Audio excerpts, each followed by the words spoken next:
Erica and I'm back with the Paper Issues design team. Today I am playing with my January swag bag and sketch number 3. I will be staying pretty true to the sketch today since it's such a beautiful classic design, but if you would like to follow along, just grab some white cardstock. This is just the opposite side of pattern paper I will never use. Great way to use up some of that stash. A solid colored cardstock and a multicolored cardstock, making sure that solid color is found in that multicolored. Next, I'm going to make sure both of my photos will fit on this vertical bar before cutting, setting that aside, and creating my scallop edge look.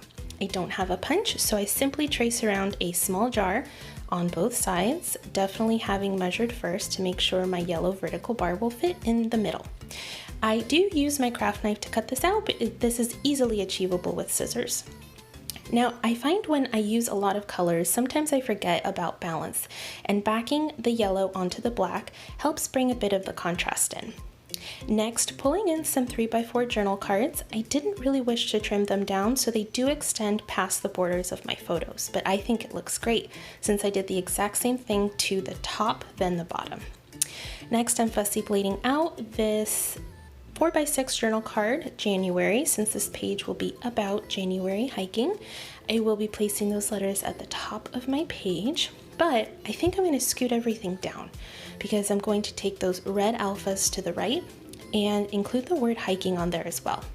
Usually I like to start with the first letter and the last letter and work towards the middle first just to make sure I have enough space. Now it's time to journal on my 3x4 card. A lot of you have expressed some challenges when working with the We Are Memory Keepers typewriter, so I'll show you 2 different ways that I achieve this.